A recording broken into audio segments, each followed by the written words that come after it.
Hello, my favorite English language learners. It is your favorite English teacher here, Amy Joy. And today I have two big announcements to make. Number one, I'm starting to write an ebook.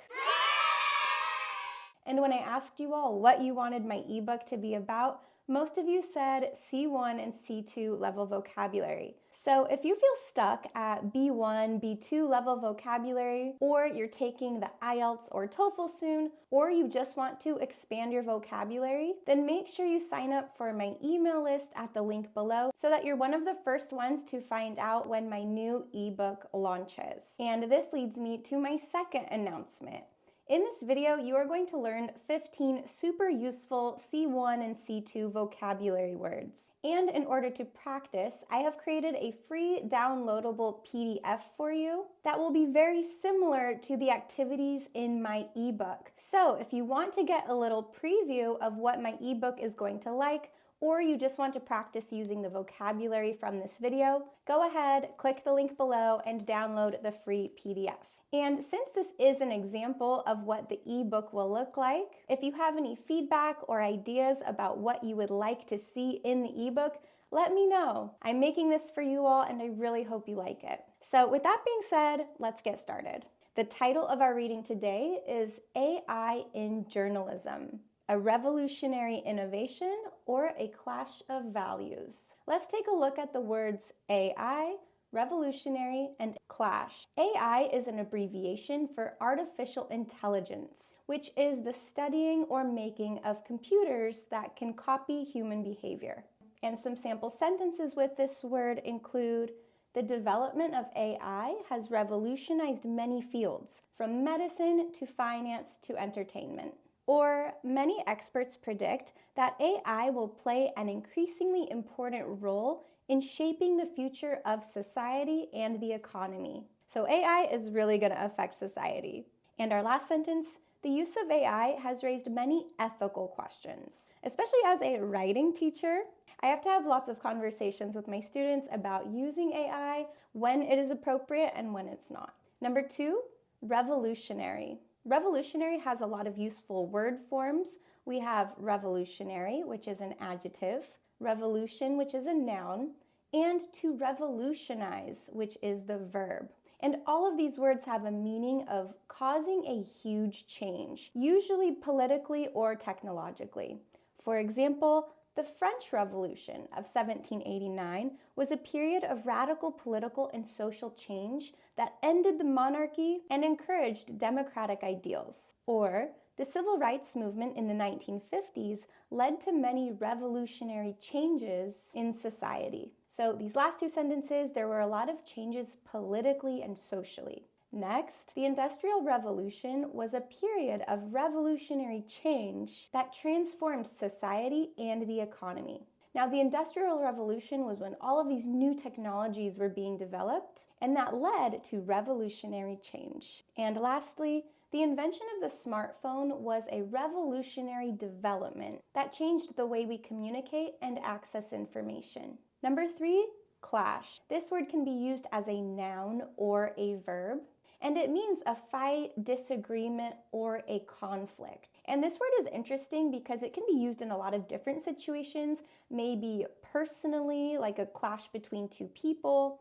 It could be used in terms of war, like a clash between countries, or I even see this word used with time, like a time conflict. So let's look at a few examples. Democrats and Republicans often cannot compromise because their beliefs and values clash. Their beliefs disagree, they conflict, they are opposite.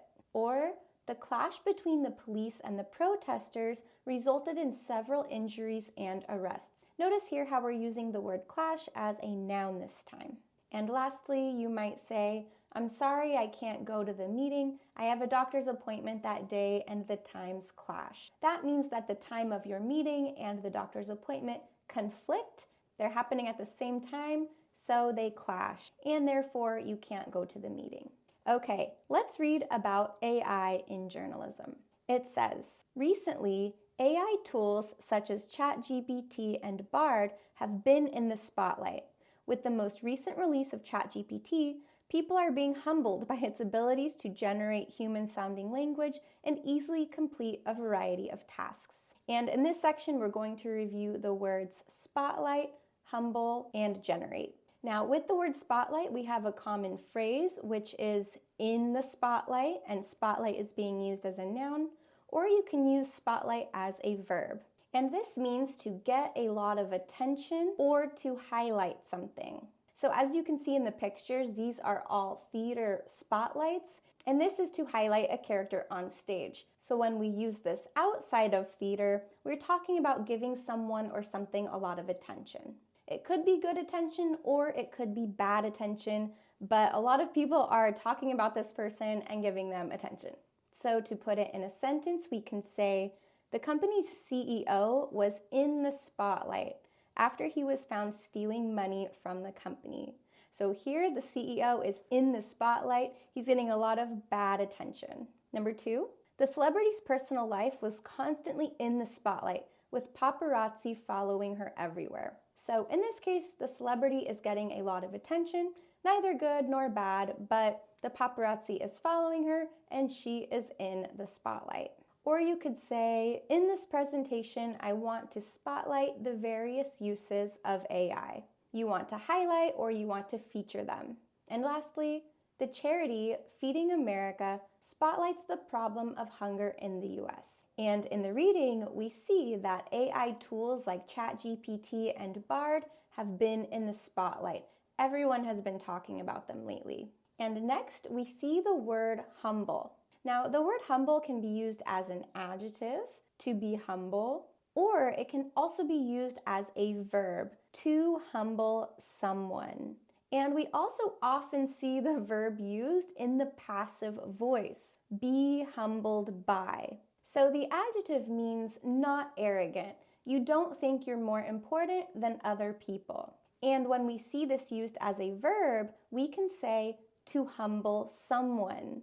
This means to make someone feel less important or less proud, usually because of a challenging experience or because something or someone better comes along that is more important or better than them. Basically, it just means to make someone humble. Let's take a look at a few examples. The experience of living in a foreign country humbled him and made him think about his own culture more. So after living in a new country, this person had several experiences that made him think about his own culture and maybe some of the downsides to it. So in this case, he was humbled because he learned more about a new culture and how other people do things.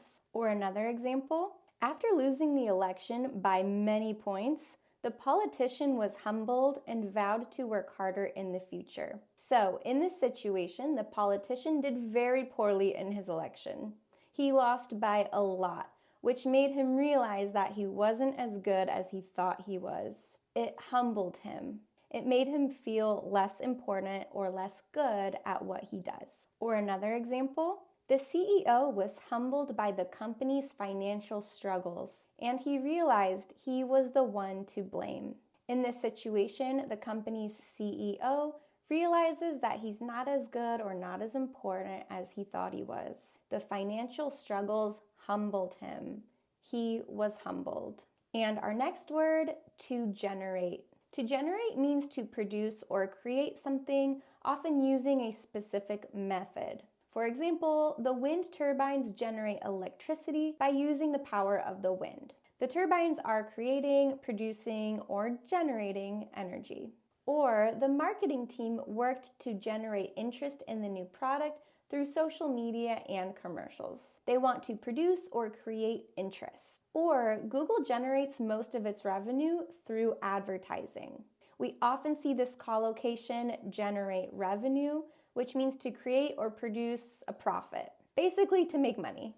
And in our reading, we see that AI can create, produce, or generate human-sounding language. And this can be a very humbling experience. So we can say that AI is humbling people, or people are being humbled by AI's capabilities. They're starting to think that the computers might be better at writing or speaking or using human language than people. And before we move on in our reading, I just want to remind you that if you have found these words helpful so far, make sure you like this video, subscribe to my channel, and download the free PDF activities that come with this video so you can really practice and use these words on your own. Moving on.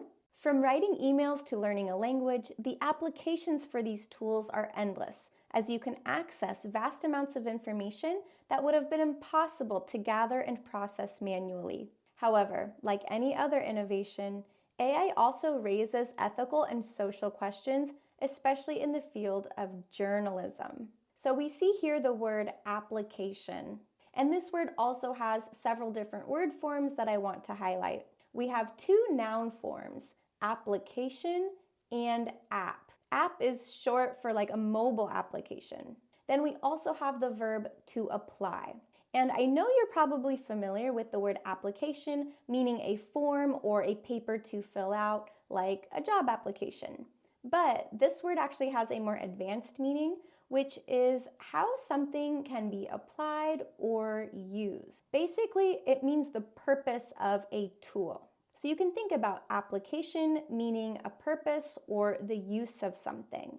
Let's take a look at a few examples. Our research findings on how to learn new vocabulary have many practical applications for language teachers. So the research findings about vocabulary apply, they relate to, they can help language teachers. There are many practical applications or ways of using the results or purposes of the results. Basically, ways that the findings can apply to the classroom and teaching. So I've used it as a noun, and we can also use it as a verb. So we can say, our research findings on how to learn new vocabulary apply to language learners and teachers. So these two sentences have similar meanings. We've just used different word forms of the same word, apply.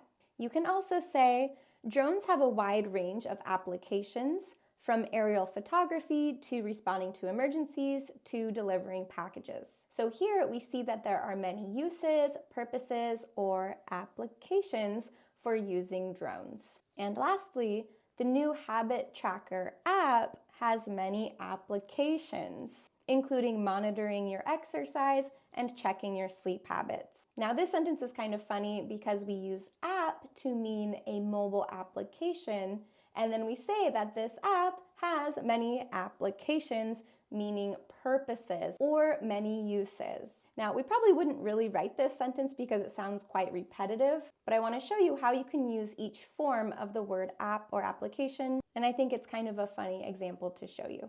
And next, we see the word endless, which means having no ending, no limit, no boundary, basically just infinite. And to use this in a sentence, we can say, as far as we know, the universe is considered endless. It never ends. Or, unfortunately, our budget isn't endless, so we need to cut some programs. We do not have endless money. Or, the winner of the company's sweepstakes won an endless supply of fried chicken for an entire year. Now, I always see the phrase endless supply when I hear about different sweepstakes being offered at various companies. So endless supply is definitely a good collocation to know. And in our reading, we see that the applications or the purposes or uses for AI tools are endless. There are an infinite number of things we can do with these AI tools. Then we see the word manually, and manually has two word forms. We have the adjective form, manual, and the adverb form, manually. And these words mean to do something by hand or with your own mind, not using machines or computers. For example, the intern had to manually organize thousands of files in the storage room. They had to take each file one by one with their hand and organize them. The chef manually kneaded the dough to create the perfect texture for the bread. To knead means to do this motion with your hands when you're making bread, and the chef did that manually or by hand, opposed to using an electric mixer. The researcher manually calculated each equation just to double check the answer from the computer. So instead of using a calculator, he did it by hand, he did it manually. And lastly, In the age of technology, some people still prefer manual labor, such as woodworking or construction. The phrase manual labor is a great collocation to know, and it really includes any job that is more physical than mental. So a lot of office jobs or jobs you do with a computer are not really manual labor, but jobs like farming, housekeeping, and construction are all considered manual labor. And our next word is innovation. Again, we have lots of different word forms here. We have the noun innovation, the verb to innovate, and the adjective innovative. Innovative, innovative. That O in the adjective reduces to schwa.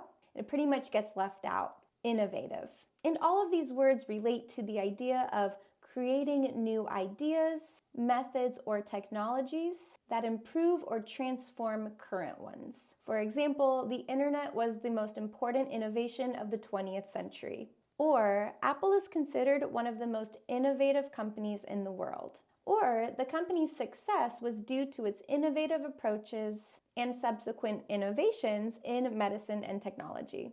Or the organization encourages its employees to think outside the box and innovate, seeking out new solutions and approaches to problems. And in our reading, we are talking about the innovation of AI chatbots like ChatGPT and Bard, which can generate human language. So let's keep reading. One of the most controversial aspects of AI in journalism is its impact on employment. Some people fear that AI will replace human writers, editors, and other professionals. Some argue that eventually writers and journalists will become disposable, thus reducing the number of jobs. However, others argue that AI can compensate for this loss by correcting human errors and freeing up more time for investigating, generating ideas, and reporting. And our next word is disposable. This word has two common word forms. The verb form is to dispose, and the preposition that goes with this word is of, to dispose of, to dispose of. And the verb form means to throw away something or get rid of something. Then we have the adjective form, disposable. And the adjective means that it's able to be disposed of. It's able to be thrown away. When referring to physical products, this means that something is made to be used only once and then thrown out, like disposable Tupperware or disposable plates, etc. When we're not talking about physical products and we're talking about people or jobs or employment, it means that someone is not useful or can be easily thrown away, or in other words, easily fired. So let's take a look at all of these in some sentences. Please dispose of your trash in the bins to keep the area clean. This is just a fancy way of saying, please throw away your trash in the bin. Please dispose of your trash. Or, the company disposed of their old equipment to make room for new machines. They disposed of their old equipment. Or, the restaurant only uses disposable plates and cups for takeout orders. Or, the hospital staff wears disposable gloves and masks for hygiene purposes. So in these examples, the plates and the gloves and the masks could be thrown away after one use. They are disposable. Now, talking about employment, we can say many low-wage workers are often treated as disposable by their employers, who may replace them easily without much thought or concern. So if you're at your job and you do not feel valued, you might feel disposable, like they can just let you go and it doesn't matter. And another one, fast food workers are afraid that electronic kiosks, which can take your order for you, will make their jobs disposable. And in our reading, we can see that some people are afraid that AI chat tools will be able to replace humans, thus making journalists' jobs disposable. But then we see a positive aspect. However, others argue that AI can compensate for this loss by correcting human errors and freeing up more time for investigating, generating ideas, and reporting. And our next word is compensate. Again, this has several different word forms, and there are a couple different meanings. So let's go through them. To compensate as a verb means to make up for something that was lost. It can also just mean to pay someone. Then we see the word overcompensate. And this means trying too hard to correct something, which usually results in a new problem or imbalance. And lastly, we see the noun form, which is compensation, and this means a payment for something. But know that it doesn't always have to be money, it could also be something for free. So let's take a look at a few examples. To compensate ticket buyers for the canceled concert, everyone was given an extra ticket for the new show. So here we can see something was lost, we have a canceled show, but to make up for what was lost or to compensate for that canceled show, everyone received a free ticket. Or the insurance company will compensate the car owner for the damage caused by the accident. So the insurance company is going to compensate the car owner. They are going to pay the car owner for what was lost, or in this case, damaged in the accident. And in our next two sentences, we see the word overcompensate, which again means trying too hard to correct something. So we see Adrienne feels insecure about her appearance, so she tries to overcompensate by working hard and succeeding in her career. So here, Adrienne feels bad in one area of her life, and to make up for it, to compensate for it, she goes too extreme in the other direction. She works too much, she's trying to succeed too much because she is insecure in another area of her life. Another example, divorced parents may feel guilty for breaking up their child's home, and thus overcompensate by doing whatever the child wants. So in this case, the parents are trying to correct the situation of their divorce by letting their child do whatever they want. They are overcompensating. They are going too far to make up for what was lost. And lastly, the company will compensate employees for any overtime work they do. To compensate really can just mean to pay someone. And so in our reading, some people argue that even if we lose some journalists or even if we lose some jobs, AI will make up for this loss or will compensate us by correcting journalists' errors and saving them time. And moving on, it says, for the most part, AI in journalism will simply become a tool, much like that of a calculator, to make writers more efficient and able to focus on the most important aspects of their job. It is unlikely that AI will completely get rid of human writers, just as it is unlikely that human writers will completely ignore AI. Instead, we are likely to see a ubiquitous and complementary use of AI tools, such as natural language processing, data mining, and automated fact-checking in various stages of the journalistic process. Overall, one thing is for certain. Whether you agree or disagree with its purpose or use, AI is here to stay. And here we see the phrase for the most part and the adjectives ubiquitous and complementary. So let's take a look at these words. For the most part is a phrase and it is used just like an adverb. This phrase means generally, mostly, or usually. And in a sentence we can say, the project was successful for the most part, except for a few minor issues. So the project was mostly or generally successful overall. Or we can say, the book was well written for the most part, but the ending was disappointing. So again, for the most part, mostly, generally, the book was well written, just the ending wasn't too great. Or, for the most part, New York City is incredible. The only big problems are how dirty and expensive it is. So mostly, generally, usually, New York City is incredible. Or lastly, I eat healthy for the most part, but on weekends I indulge a bit more. So in this example, for the most part means generally, mostly, or usually. And in our reading it says, for the most part, or generally, or mostly, AI will just become a tool that helps journalists write. It's not going to take over their jobs, but it will mainly, mostly, generally just be used as a tool. And ubiquitous is one of my favorite adjectives, and it means to be found everywhere or just be super common. For example, smartphones have become ubiquitous in modern society.